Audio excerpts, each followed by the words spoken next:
세상에서의 권위와 또 세상에 가지고 있는 자신이 가지고 있는 뭐 권리든 권위든 또 권세든 그 모든 것들이 다 하늘로부터 온 것이라고 하는 믿음이 있는 거예요. 그러니까 이스라엘 백성들에게는 하나님의 백성이잖아요. 그러니까 하나님의 백성이라는 말은 그들이 가지고 있는 모든 것들은 다 하늘로부터 왔다라는 이 확신이 있어야 되는 거죠. 그게 믿음이라고 할 수 있어요. 그 하늘로부터 온 그 권위 또는 권세 또는 뭐 그게 권리라고 한다면 그들이 가지고 있는 그 권위는 자신 하늘로부터 왔기 때문에 자신의 것이 아니라는 거예요. 그러니까 바깥에서부터 자기에게 온 거지 자기가 노력해서 되어진 게 아니란 거죠. 그런 의미에서 이스라엘 백성들에게는 아주 중요한 다른 어떤 나라나 다른 어떤 사람들보다 가장 중요한 것 중에 하나가 이 청지기의 정신이에요. 그러니까 하나님이 자기에게 맡기셨다는 거예요. 그래서 자기가 주인이 아닌 거예요. 그래서 이스라엘 나라의 왕과 세상의 왕의 차이가 가장 뚜렷하게 나타나는 게 그런 거죠. 세상의 왕은 자기가 주인이에요. 자기가 하나님의 아들이기 때문에 자기가 마음대로 할 수 있을 거라고 생각하는 거예요. 그래서 자기가 법이고요. 또 자기가 그냥 나라고요. 본인이 그러기 때문에 자기가 법이고 자기가 나라이기 때문에 자기 멋대로 자기 마음대로 할 수 있는 게 세상의 왕이에요. 그런데 이스라엘의 왕은 자기 마음대로 못하는 거예요. 자기 멋대로 하면은 안 되는 사람이에요. 왜냐하면 하나님의 법이 있기 때문에 그래요. 그리고 그 위에 최종적인 권위자인 바로 하나님이 계시기 때문에요. 그러면 자기는 하나님으로부터 부여받은 그 권리와 권세든 또는 그 권위든 그것이 하나님의 그 뜻에 맞게 그것을 감당할 수밖에 없는 그런 청지기 이런 사람이라는 거죠. 이거를 잊어버리면 자기 위에 아무도 없다 이런 것이 되는 거예요. 오늘 27절부터 33절에 있는 이 말씀은 예수님이 앞에 성전에 정화를 하셨어요. 비둘기 파는 또는 환전하는 그런 사람들에게 이 성전이 가지고 있는 목적, 그들이 이익을 위해서 사람의 것을 탐하는 것, 그것의 강도의 소굴이라고 말씀하시고, 이 성전이라고 하는 것은 하나님과 교제하는 또 하나님의 말씀의 역사가 일어나는 그런 만민의 기도하는 집이라고 그렇게 말씀하고 선언하신 거죠. 그랬더니 다시 나갔다가 다시 들어오시면서 그 성전에 거느리고 나니까 여기에 세 사람들이 나오는 거죠. 대제사장들과 서기관들과 장로들이, 이 대제사장과 서기관들과 장로라고 하는 것은 그 당시에 그 종교 권력 그리고 그 종교 권력이 또 이스라엘 백성들을 직접적으로 다스리고 있는 그런 사람들을 이야기를 하고 있는 거죠. 그러니까 종교 권력과 세속의 그 정치 권력이 함께 와서 예수님께 말씀하시는 거예요. 무슨 권위로 이런 일을 하느냐, 누가 이런 일을 할 권위를 주었느냐, 이렇게 따지는 겁니다. 네가 무슨 권리 또는 무슨 권리로 네가 이것을 하는 거냐라고 물은 거죠. 이 말은 자신들만의 권리 또는 자신들만의 권위가 있기 때문에 이것은 자신들이 해야 될 일이지 네가 할 수 있는 일이 아니다라고 얘기하는 거예요. 그러니까 오늘 이 말씀에 보면은 하나님의 백성들이 가지고 있는 것은 다 하늘로부터 왔다는 거잖아요. 그 다음에 다 청직이라는 거예요. 거기에 아주 중요한 관점이 있는데 여러분 누구든지 이스라엘 사람들은 왕이 될 수 있는 사람이에요. 이 말은 하나님 앞에 모두가 평등하다는 거예요. 그러니까 지금 이 사람들은 자신들이 제사장이고 자신들이 서기관이고 자신들이 장로, 왜냐하면 사람들한테 그렇게 인정받고 사람들한테 그렇게 부여받은 것이기 때문에 그것은 자기 거라고 이야기하는 거죠. 근데 이 하늘로부터 온 것이라는 말은 하늘에서는요 모든 사람들이 다 똑같다는 거예요. 평등하다는 거예요. 그렇기 때문에 이 평등의 관점이 있기 때문에 그 하나님의 뜻에 따라서 누구든지 그 일을 감당할 수 있는 거죠. 어떤 특별한 사람, 그게 분명하게 있어요. 땅의 질서는 반드시 있는 거죠. 그러나 그 땅의 질서도 하늘의 질서 가운데 다시 누구든지예요. 다시 그 모든 일을 감당할 수 있어요. 그러니까 예수님이 그들의 마음을 아시고 그 시험을 하시는 거죠. 그 시험이 뭐냐? 30절에 요한의 세례가 하늘로부터냐 사람으로부터냐 내게 대답하라 이렇게 얘기해요. 근데 제가 처음에 얘기했죠. 이스라엘 사람들에게 모든 것들은 다 사람으로부터 오는 게 아닌 거예요.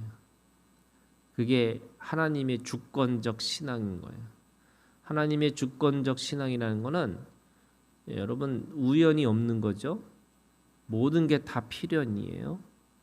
그리고 어떤 것도 하나님의 뜻과 소원과 목적에 벗어나 있는 것이 아무것도 없어요. 참새 한 마리 떨어지는 것도 하나님의 뜻 가운데 있는 거고 세상에 어떤 일도 절대로 우연히 일어나는 일이 없다는 거예요. 이스라엘 사람들은 그 믿음으로 살아야 되는 거예요. 그게 하나님의 주권적 신앙인 거죠. 그럼에도 불구하고 이들은 모여가지고 뭐 하느냐? 지금 모여서 이게 하늘로부터냐 또는 사람으로부터냐라고 하는 거를 의논해요. 이 의논한다는 게 뭐냐? 이들이 가지고 있는 생각이 뭐냐면 다수결이에요. 이게 민주주의예요. 여러분 민주주의가 좋은 거지만 사실은 그것도 한계가 있는 거예요. 그게 땅의 사람들에게는 그 다수결이라는 게 결국에는 이게 진리냐? 다수결이 진리가 아니에요. 그러니까 그들이 뭐라 그러냐? 하늘로부터 하면은 너 왜 그 세례 안 받았어? 이렇게 얘기 들을까봐. 또 사람으로부터 한다고 그러면은 사람들이 그게 하늘로부터 온 거 아닌가? 이렇게 생각하니까 그것도 못하고 이것도 못한다. 이렇게 얘기하는 거죠. 그러니까 다 두려워요. 이게 땅의 사람들이 생각하는 거죠. 당연히 이스라엘 백성들의 모든 사람들에게 주어지는 그 모든 것들은 다 하늘로부터 왔는데 그 하늘로부터 온 것에 대해서 부정할 수밖에 없는 거예요. 그러니까 33절 이에 예수께 대답하여 이르되 우리가 알지 못하노라. 여러분 이 대제사장들과 서기관들과 장로들은 다 알아야 되는 사람들이에요. 네. 시시콜콜하게 다 알아야 돼요. 왜요? 이들은 세상에 사람들에게 심판자가, 그러니까 재판관이 돼야 되는 사람들이거든요. 또 어떤 문제가 터졌을 때 사람들이 누구한테 와요? 장로들한테 와요. 서기관들한테 와요. 그리고 대제사장들에게 오는 거예요. 그런데 이 사람들이 나 알지 못한다 이렇게 얘기해요. 그게 정말로 알지 못하는가? 알고 있죠. 모든 게 다 하늘로부터 온 건데 그들은 그거를 부정하고 있는 거죠. 왜냐하면 지금 이 세상에 있는 사람들의 그 평가 또 세상 사람들의 판단 이게 두려운 거예요. 그리고 예수님이 분명히 하늘로부터 온 그 권위를 가지고 하고 있다는 것도 알고 있기 때문에 그들은 그 예수님한테 그것을 부여해 주고 싶지가 않은 거죠. 그랬더니 12장 1절부터 12절에 포도원 농부의 비유로 말씀하셔요. 그 비유가 뭐냐? 이 포도원 한 사람이 포도원을 만들었어요. 그리고 울타리를 둘렀어요. 그 다음에 즙자는 틀을 만들고요. 망대를 지어서 농부들에게 새로 주고 타국에 갔어요. 모든 거를 이 은유 비유로 이게 이제 어떻게 보면은 알레고리적으로 설명할 수는 없지만 어떻게 보면 이 가장 이 알레고리적인 설명을 하고 있는 이 말씀이에요. 이 비유의 말씀은 한 사람이 누구냐? 바로 하나님이시죠. 포도원은 뭐냐? 이게 이스라엘 백성, 이스라엘 나라를 이야기를 하고 있어요. 하나님은 이 아브라함부터 시작해서 모세를 통해서 이스라엘 백성들을 만드셨죠. 그리고 거기에 가나안 땅에 들어가게 하셔서 그 가나안 땅을 차지하고 살게 하셨죠. 거기에 살게 하기 위해서 그 땅을 젖과 꿀이 흐르는 땅으로 만드시고 그 땅을 그들에게 어떻게 아주 분명하게 말씀으로 그 땅을 살게 하셨어요. 그리고 그 땅은 정말로 그 가나안 땅은 바로 하나님 나라의 그런 어떤 모든 사람들이 바라볼 수 있도록 만드신 그 하나님 나라의 상징인 거죠. 그래서 하나님의 나라는 어떤 나라야 할 때 그 가나안 땅을 보라는 거예요. 그걸 통해서 만민이 모든 열방이 하나님의 나라로 살게 하게 하시고 모든 나라들에게 하나님을 믿게 하기 위해서 그 가나안 땅을 보여 주시고 그렇게 살게 하신 거죠. 그런데 농부들이 누구냐면 이스라엘 백성들이죠. 농부들에게 포도원 소출 얼마를 받으려고 한 종을 보냈어요. 그 소출이라는 건 뭐냐면 그 땅에서 살한 포도원에서 그 얻어진 열매라고 할 수 있는 거죠. 그런데 그 열매를 얻으려고 종을 보냈다라는데 그 종이 누구냐면 바로 선지자들이죠. 그들은 하나님의 말씀을 가지고 그들에게 그 소출을 얻는 것에 대해서 열매를 맺는 것에 대해서 이야기를 하셨어요.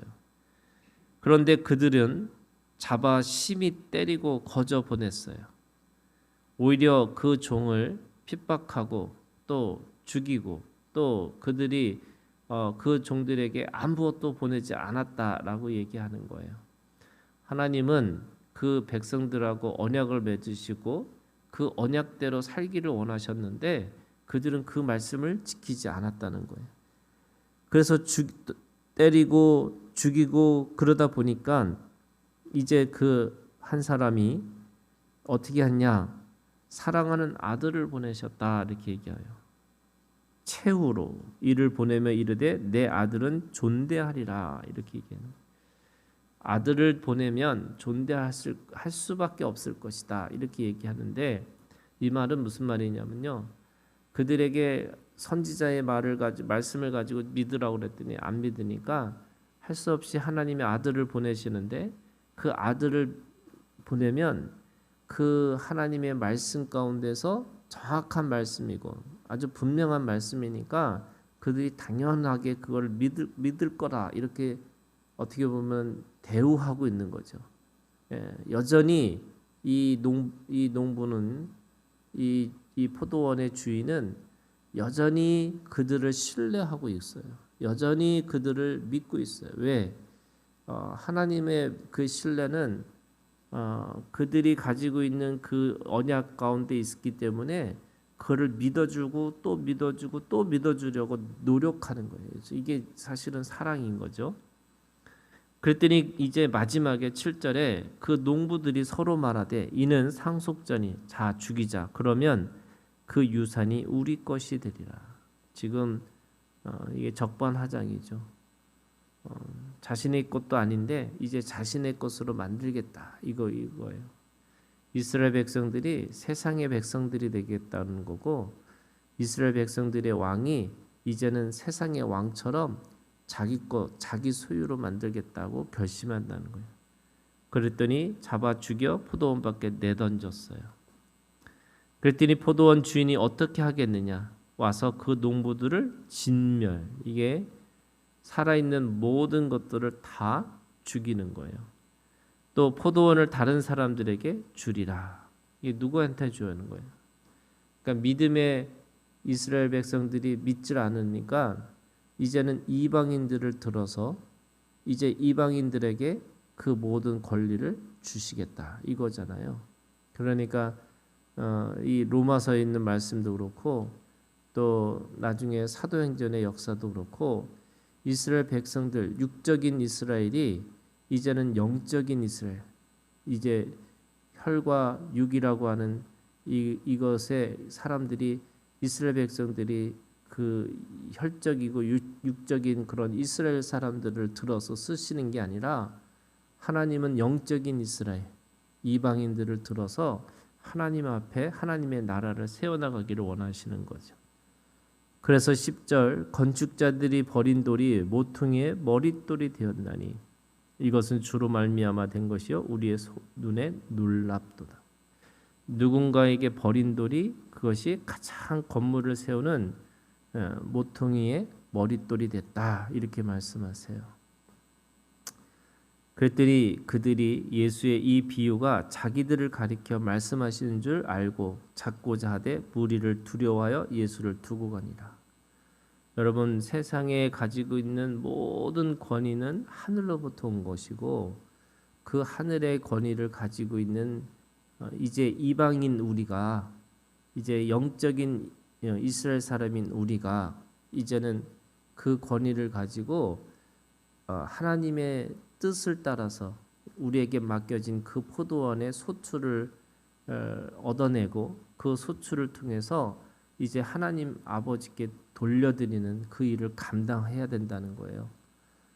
이것은 육적인 그 이스라엘 백성들이 예수 그리스도를 통해서 죽이려고 하는 그 생각이 오늘 우리의 마음이 되면 안 되는 거고요. 우리도 똑같이 섬기는 자로 겸손하게 하나님의 뜻을 따라서 하나님이 주신 권위를 가지고 철저하게 하나님의 뜻에 맞는 그런 삶으로 살아가라 이렇게 말씀하고 있는 겁니다.